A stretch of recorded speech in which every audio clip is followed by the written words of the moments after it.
Happy Thursday, guys. We are cruising this week.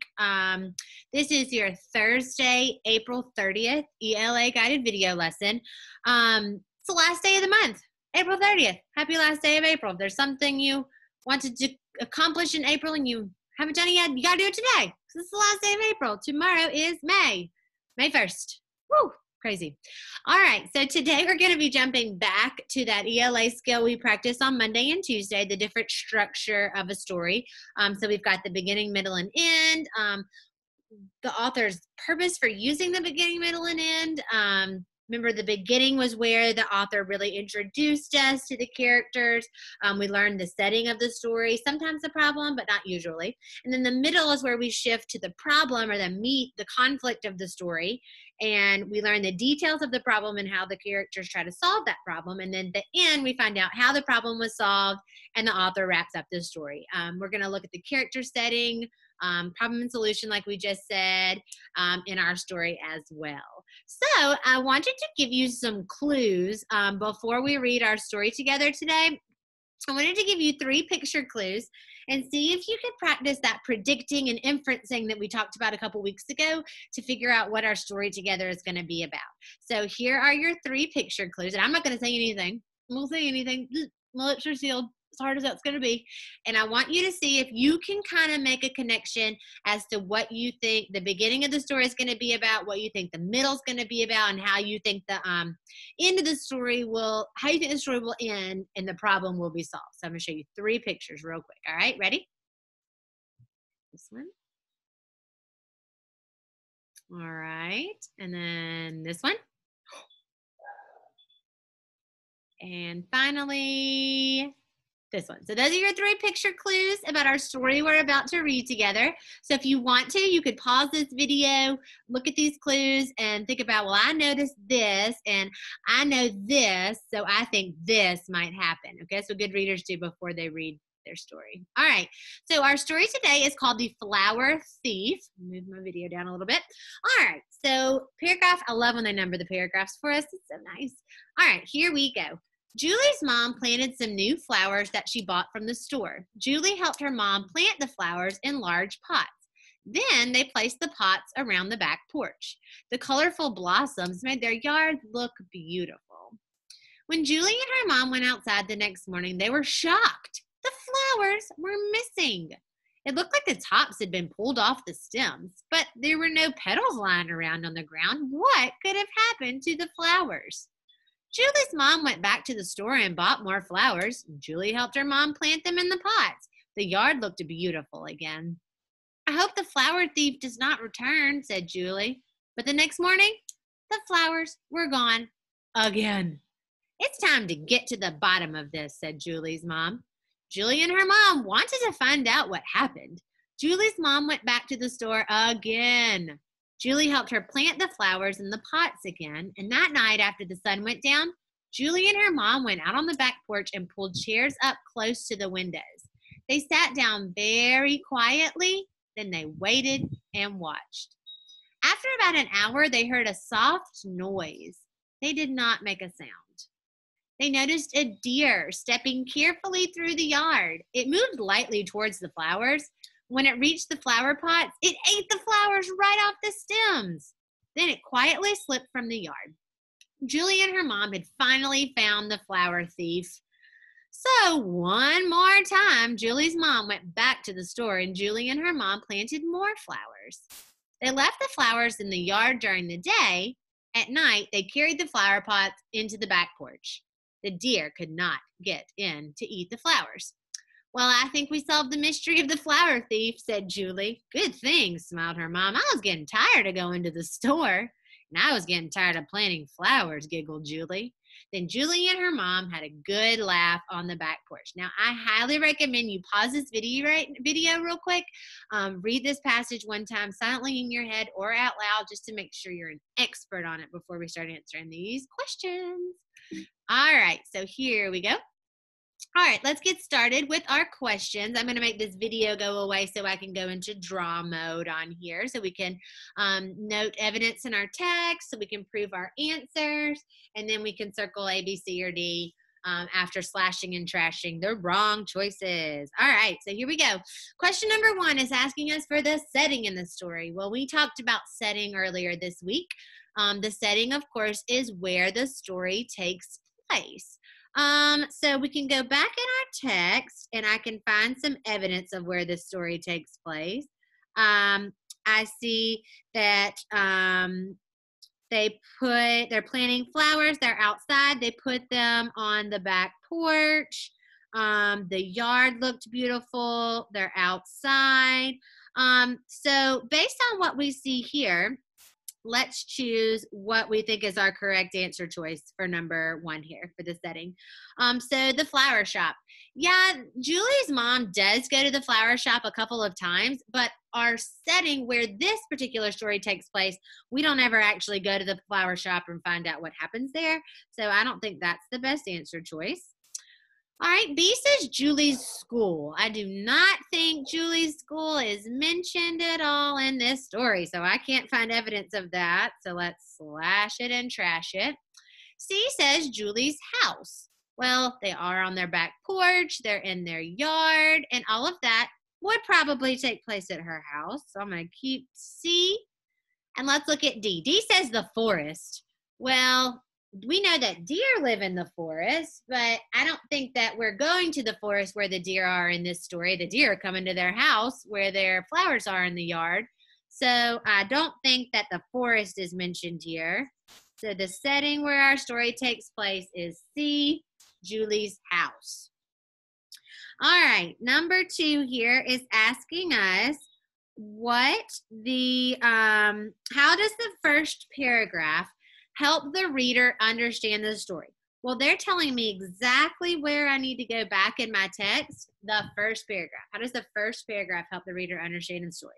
So we're going to go through and I'm going to take this yellow off and I'm going to highlight the first paragraph as we reread it again together. Actually, I'm just going to put a little brackets around it like this. All right, first paragraph again. Julie's mom planted some new flowers that she bought from the store. Julie helped her mom plant the flowers in large pots. Then they placed the pots around the back porch.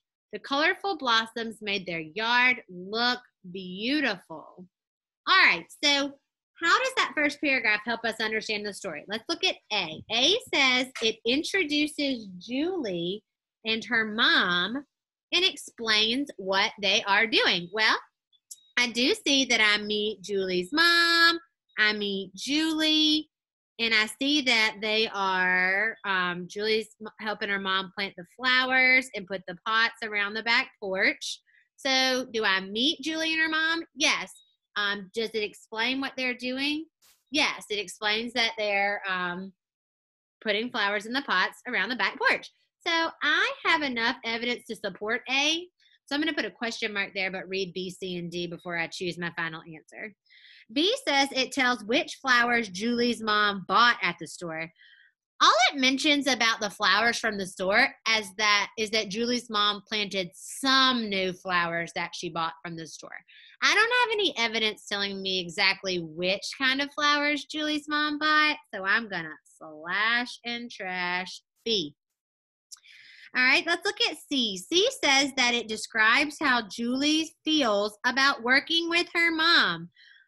It doesn't mention anything in paragraph 1 about her either having a good time or enjoying helping her mom or that she doesn't like the hard work. So I don't have any evidence to support C. So I'm going to slash and trash C. And then the last choice here, D, says it introduces the problem that Julie and her mom have with the flowers. Now, I know the problem is that they keep disappearing. They keep coming out the next morning and the flowers are gone, but that's not what the first paragraph here is used for. Our first paragraph does not introduce my problem quite yet, so I'm going to slash and trash D. So my final answer for this one is going to be A. That first paragraph introduces Julie and her mom and explains what they are doing. I have enough evidence up here to support that in paragraph 1. Good job, guys. All right, let's keep on keeping on and go to the next couple of questions. Okay, So this next one says, what does the author mean by the phrase, get to the bottom of this in paragraph 6? Now, based on when we took our case test together, second graders in December, this was kind of a tricky type of question for us. We had a hard time with one of them that used figurative language like this. So we're going to camp out on this for a minute and talk about it. So it's telling me again exactly where I should go back in my story. It's telling me I should go back to paragraph 6, which is what I'm going to do. So paragraph 6 here, I see my 6, and it says, it's time to get to the bottom of this, said Julie's mom. Well, what happened right before this story? Right before this sentence where Julie's mom said it's time to get to the bottom of this, the flowers have been gone for the second time. So in paragraph 2, the flowers are missing for the first time. They got more, they planted them. And then in paragraph 5, the flowers are missing again. So Julie's mom said it's time to get to the bottom of this. Paragraph 7, if I go to the next part, I like this sentence right here, helps me a lot. It says, Julie and her mom wanted to find out what happened.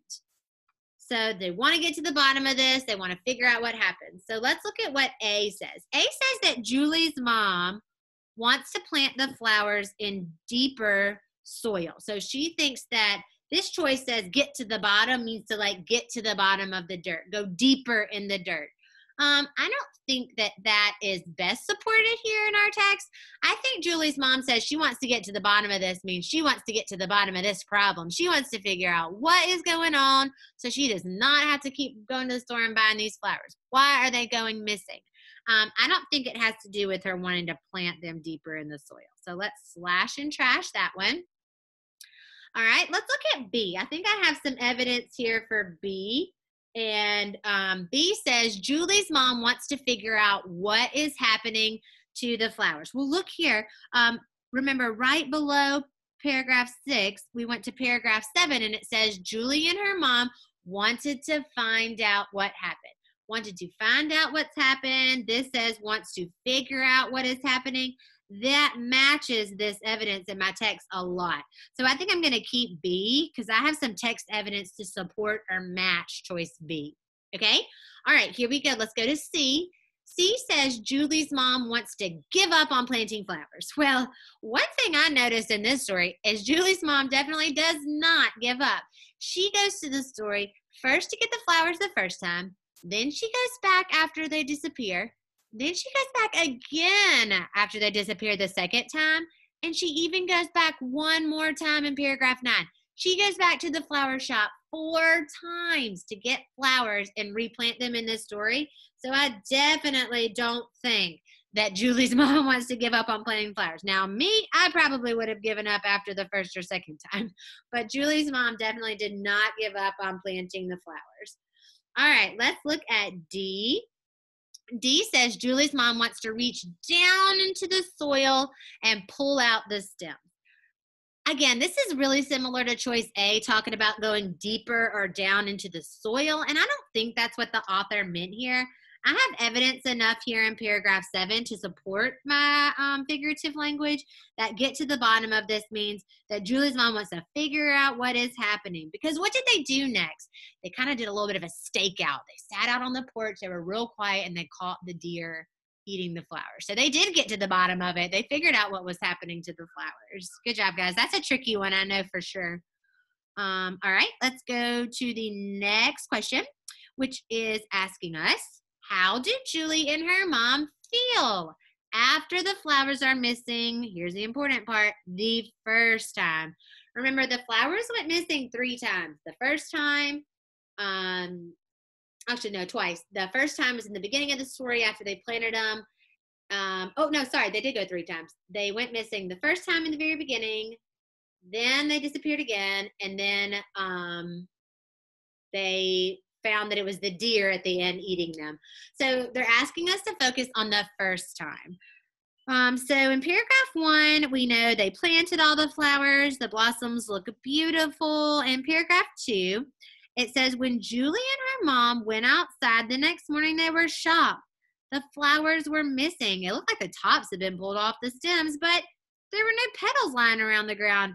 What could have happened to the flowers? So that is the text for right after the flowers went missing the first time. So what is my evidence here to support how Julie and her mom felt? Do I have any evidence saying that they were angry? I want us to kind of look at this word real quick together. It said that they were shocked. If you are shocked about something, think about like the end of a really good book or the end of a really exciting movie. The Paper Bag Princess, for example. I was kind of shocked at the end of that story. I expected her to go in there to get the prince, for him to fall in love with her because she worked so hard to get him, she worked so hard to rescue him. And I was shocked that that's not what happened at all. So I don't have any evidence to support that they were angry. I don't think being shocked and angry mean the same thing. I don't think shocked and sad mean the same thing either. I don't think B, they are sad, is supported here. Now C says they are surprised. Thinking back to the Paper Bag Princess, when I was shocked about the ending of the story, I was surprised at the end of that. So I can support that they were shocked kind of means that they were surprised. They did not expect that to happen to their flowers. And then they are worried. Now, if you're worried, you're kind of fearful, a little anxious, worried about something that's happened or may not happen. So I don't think shocked and worried mean the same thing. I think that we have enough evidence to support in here that they feel surprised. They are shocked or they are surprised the first time the flowers go missing. They do get a little angry maybe after the second time because Mama's getting tired of going to that plant store. All right, last question here together is asking, how did Julie and her mom feel at the end of the story? All right, so they're asking me to focus on the end of the story. Now remember, the author typically uses the end of the story to tell us how the problem is solved and to end it. So I'm not going to go back in my text anywhere up here because that's like the beginning, middle-ish area of my story. It's asking me to focus on the end of the story, so that's what I'm going to do. I'm going to go down to the end. So in paragraph 9, they plant those flowers again. They've solved the problem. They're going to leave the flower pots out during the day and bring them onto the porch at night. So they've solved the mystery of the flower thief. And Mom said, good thing I was getting tired of going to the store. And Julie said she was getting tired of planting the flowers. I noticed a word here that it said that she giggled, that Julie giggled. And then on the last sentence, it says Julie and her mom had a good laugh on the back porch. So I noticed that Julie is giggling, that Mom is laughing. So if you're giggling and you're laughing, those are clues to tell us how they feel. If I'm giggling or laughing, I'm probably not mad or angry or upset or sad about anything. I'm probably in a good, cheerful, happy mood. All right, so let's use those clues that Julie giggled and her mom laughed at the end to figure out how they feel. So A says they were very sleepy after waiting for the flower thief to arrive. Well, that happened here in paragraph 7, where they watched and waited for the flower thief to arrive. That was the middle of my story, not the end. And they're asking me how they feel at the end of the story. So yeah, they might have been sleepy when that happened, but that's not the end of my story. So I'm going to slash and trash A. All right, now let's look at B. B says they were able to laugh about the situation with the flower thief. Well, there's that key word laugh that I found down here about giggling and laughing at the end of the story. So I think I'm going to put a question mark next to B because I have enough to support that.